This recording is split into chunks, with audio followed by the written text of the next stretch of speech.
Algumas vezes a fé no progresso pode ser tão esmagadora que o homem se dispõe a pagar qualquer preço para garantir um novo salto tecnológico, negligente das possíveis ameaças à raça humana e seu meio ambiente. No início dos anos 20, a dominante indústria americana de petróleo e automobilismo misturava chumbo a gasolina para obter um combustível mais eficiente. Naquele tempo, já se sabia que o chumbo era venenoso e nocivo ao sistema nervoso, sobretudo em crianças. Entretanto, o chumbo prevaleceu sobre outros aditivos menos nocivos e os lucros da indústria do petróleo aumentaram nas décadas seguintes. Mas centenas de milhares de toneladas de chumbo estão espalhadas ao redor do mundo, causando doenças, tais como prejudicar o QI de milhões de pessoas. O chumbo da gasolina literalmente nos deixou um pouco mais confusos. O chumbo vital. Distribuição Sinapse.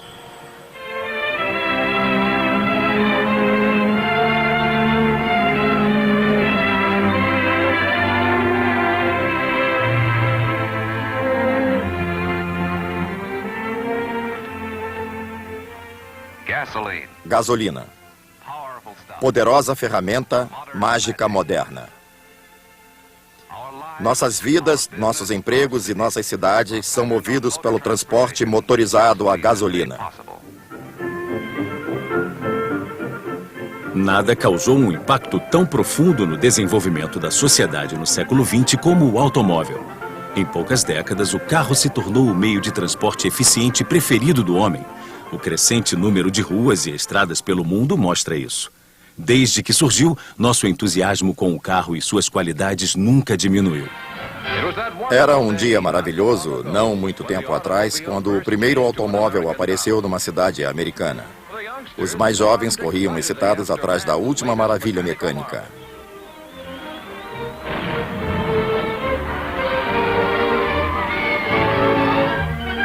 Corredores aventureiros seguravam firmes seus volantes enquanto espantavam seus velhos cavalos que serviram seus mestres tão bem e por tanto tempo. Com a rápida expansão dos carros, a produção de combustível tornou-se rapidamente uma indústria muito lucrativa. No começo do século, os carros usavam qualquer coisa que pudesse fazer um mecanismo de combustão movimentar um veículo com 4 rodas. Existia uma infinidade de possíveis combustíveis. Você podia extrair benzina do carvão, você podia conseguir outras formas de gasolina sintética e podia também produzir álcool das colheitas de cereais. França, Alemanha, Dinamarca, Suíça, Inglaterra e Polônia são exemplos de países que usavam misturas de álcool, que chegou a ser considerado a escolha universal do futuro, mas era um pouco mais caro que o óleo. A competição entre os fornecedores pelo combustível mais popular era dura. E os fabricantes de carros competiam com carros mais rápidos e mais eficientes, que dirigissem com um combustível relativamente caro. Novos motores de alta compressão foram criados, mas a indústria automobilística tinha problemas devido à variação de combustível que causava danos a seus novos motores. Enfim, a General Motors, que estava produzindo os conhecidos Chevrolet e Cadillac, descobriu que o combustível era o problema. Então, a indústria investiu grandes somas de dinheiro para aumentar o nível de octanagem. O esforço da General Motors nessa busca foi encabeçado por Thomas Midgley, e ele experimentou cerca de 15 mil combinações de diferentes elementos. Descobriu-se que a benzina do carvão funcionaria e que o álcool obtido das colheitas funcionaria.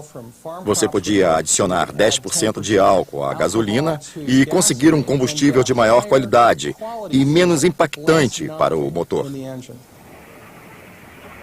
Em 1920, Thomas Midgley patenteou uma mistura de benzina refinada e 30% de álcool.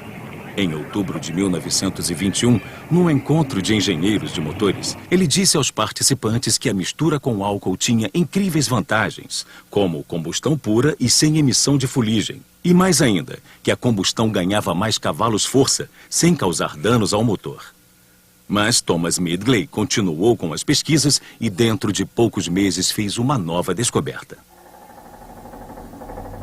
Foi descoberto que uma rara substância do chumbo, misturada na correta proporção com a gasolina, criava um combustível anti-impacto, ideal e que gerava mais cavalos-força, aumentando a velocidade e acabando de vez com o problema do impacto.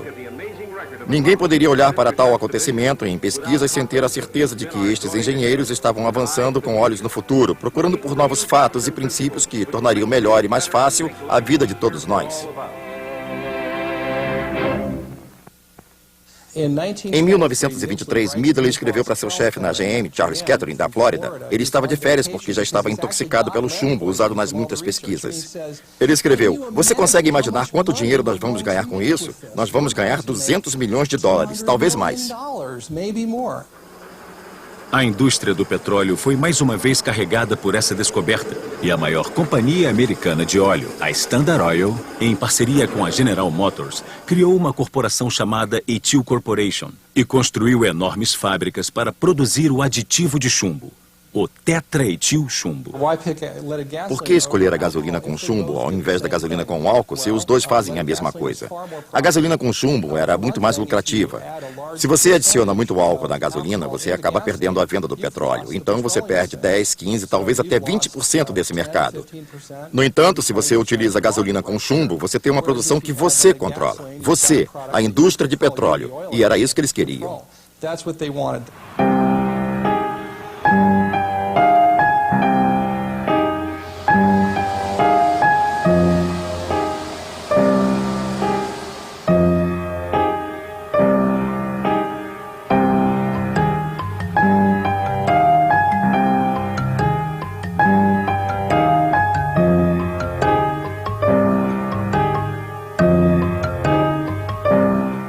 Há muito tempo, o chumbo é documentadamente venenoso. Desde meados do ano 100 a.C., era de comum conhecimento na Roma Antiga que o chumbo pode causar insanidade e, eventualmente, a morte. Os romanos tentavam proteger seus escravos que trabalhavam nas minas de prata, onde eles eram expostos à poeira de chumbo, com máscaras para evitar que eles inalassem muita poeira. Isto foi há 2000 anos. Então, nós sabíamos que o chumbo é venenoso. O que aconteceu ao longo dos anos é que nós começamos a apreciar este chumbo tóxico, que aparece em concentrações cada vez menores.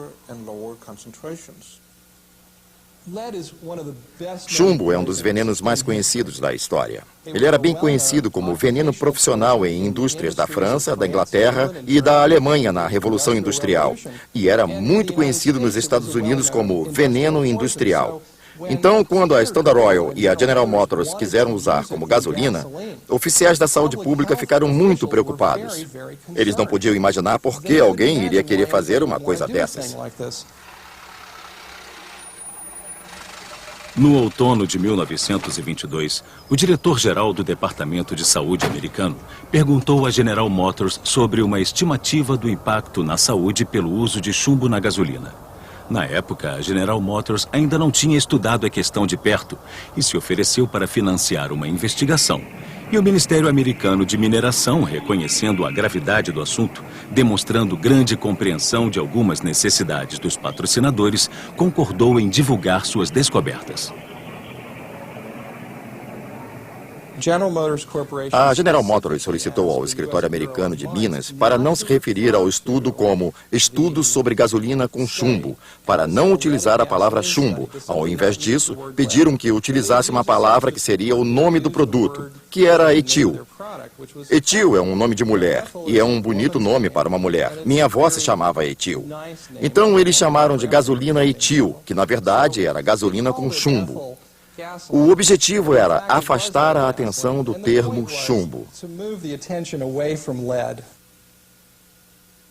Mas era difícil afastar a atenção do chumbo, uma vez que, para os trabalhadores que produziam tetraetil chumbo, a substância já tinha uma reputação ruim. Gás maluco quer dizer uma coisa que te deixa louco. E foi assim que os trabalhadores o chamaram, porque eles sabiam que trabalhar naquela parte da refinaria era muito perigoso. Na fábrica do Pont, submersa em água profunda, alguém desenhou uma enorme borboleta na parede lateral para representar que esta era a casa das borboletas. Porque o que estava acontecendo era que os operários viam borboletas que não estavam lá. Eles estavam tendo alucinações devido aos efeitos nocivos do veneno.